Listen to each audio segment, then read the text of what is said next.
Hello, everybody. Welcome back to Music Meltdown. We are on the Album of the Year series at the final part, 1989. Not the final part of the series, the final part of the 80s.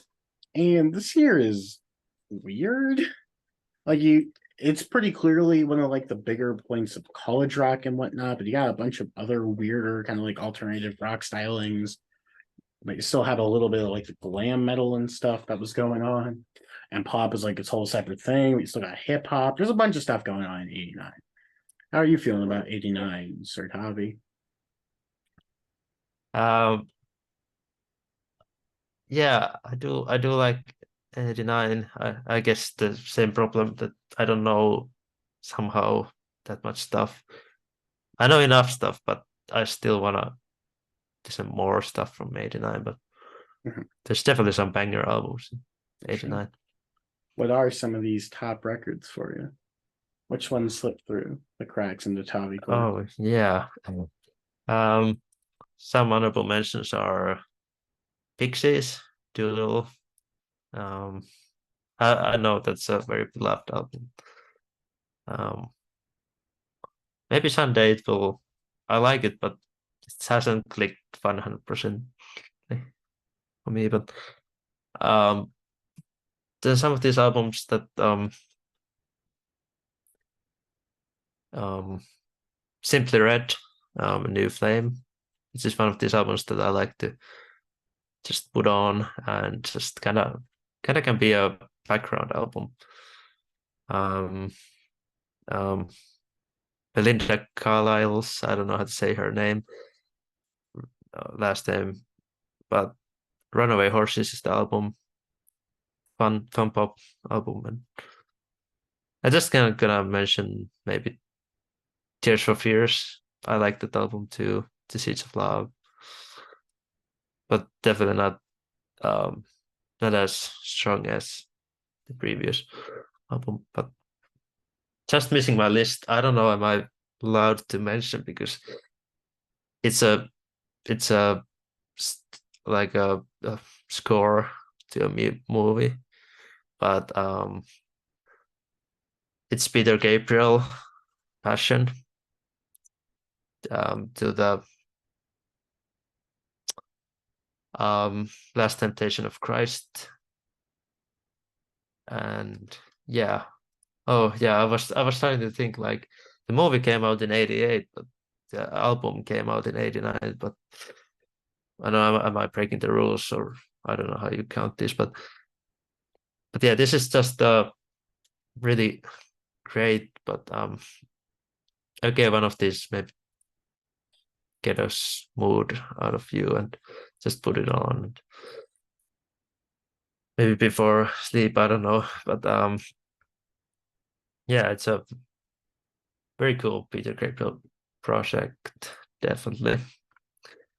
But my actual list, number five, I have um, Like a Prayer by Madonna, which again, very recent listen, but I was really enjoying this album and um, just many pop bangers. And um, my favorite song might be Cherries, um, featuring Jeff Porcaro from Toto on drums.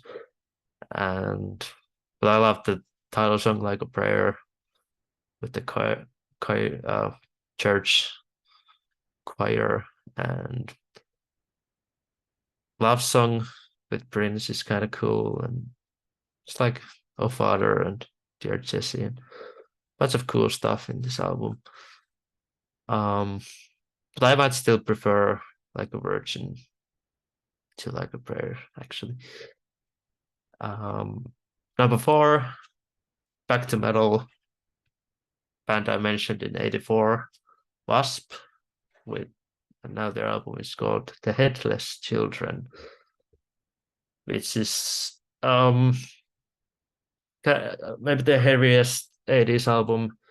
They kind of not fully dropped the glam metal style, but this more just heavy metal, I guess. and but still it's very melodic, and but this is maybe more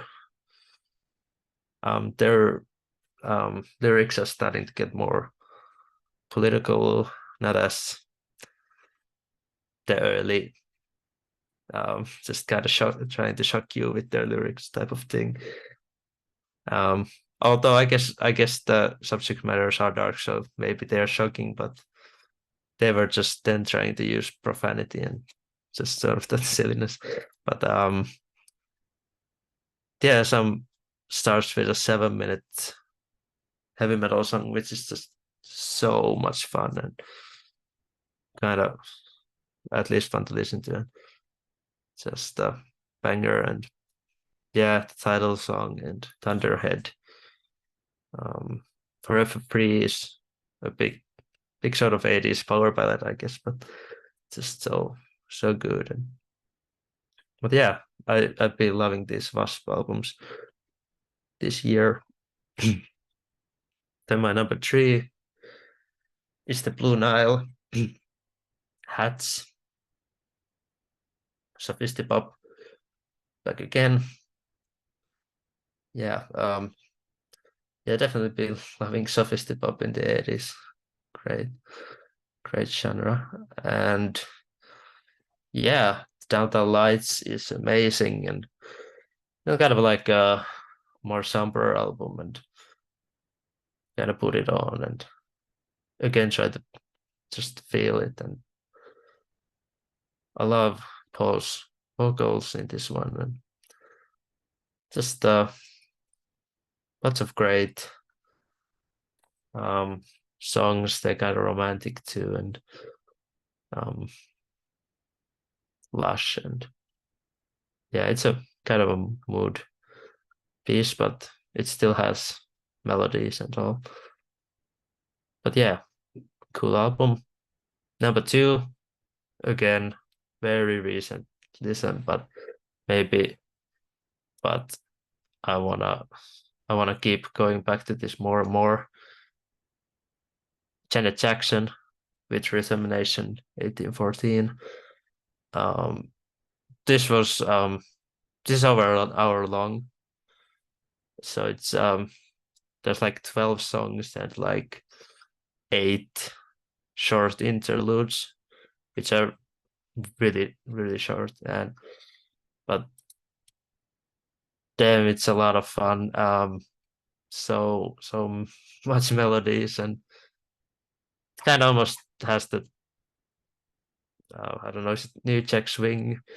I think it's the term that's really popular, especially in the 90s pop, and it's very dance oriented. And I yeah, just basically just if you haven't listened to this, just do it as soon as you can. You're gonna enjoy this. Um, cool album. My number 1 is probably about top 10 album in general for me, and it's Disintegration by The Cure. So again, not just these albums are quite long. This is a double album, and yeah, just a bunch of it was one of these albums that I love every song on it basically. Um, Picture of You is my favorite Cure song, I would say, and Love Song is great. Um, Fascination Street, Wish for Rain, and so on. And it's very dark. Still kind of like dreamy, sort of, and love the lyrics, and Robert Smith's delivery is on point, and even the playing on something like Fascination Street is so cool. And yeah, just love this a lot, and great great album. Yeah. Nice. Alrighty. Guess I will just hop in here. with the 89 list. Not really much in terms of honorable mentions. But I got 5 here that I like a lot. Number 5 for me, it's going to be Pretty Hate Machine by 9 Inch Nails. One of the bigger industrial records around this time. It's really cool stuff. I love the sense of electronics and sort of darkness that Trent Reznor's writing from on this record. I think it's just a really cool thing that he would further evolve from on the Downward Spiral. Next up, I got kind of the first Britpop album in some ways. I got Stone Roses by the Stone Roses. Really just a great album. I mean, there's tons of sort of pop appeal to it, but you still have these kind of cool extended jamming moments. And so got this really jangly, sort of baggy style of sound there that I like a ton. As well, the Jesus and Mary chain going 3 for 3 in the 80s with Automatic, which I think is pretty great. You get a bit more of the noise back, but you still got more of the more pop driven songwriting and more upfront lyricism that you had on Darklands. And I think it's just really great stuff. Like it a lot. The second edition of hip hop onto my list now. My runner up of the whole year is going to be 3 Feet High and Rising by De La Soul, which is just so good. The grooves are so sensational. I love pretty much all of the flows on here. It's an album that you just kind of get lost in the sound and the movement of it. It's just such a fun time. But my winner, pretty clearly for me, going to be Doolittle by the Pixies. I mean, front to back, it's just pretty, really great stuff. I mean, all the songs are very good. They're catchy. They're to the point. They're just fun. Especially the track Hey is the one I've been in love with as of late. I mean, what can I say about Doolittle that hasn't been said before? It's 14 amazing rock songs, all back to back with some really cool kind of garagey rock noisy production to it. Love it a lot. Doolittle going to be my winner of 1989.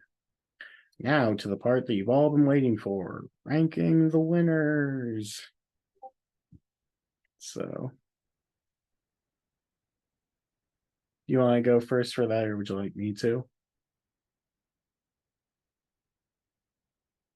You're muted. Oh, sorry. I'm fine either way. Yeah. I'll Oh, just get it out of the way now then. Number 10 for me, going to be Scary Monsters from 1980.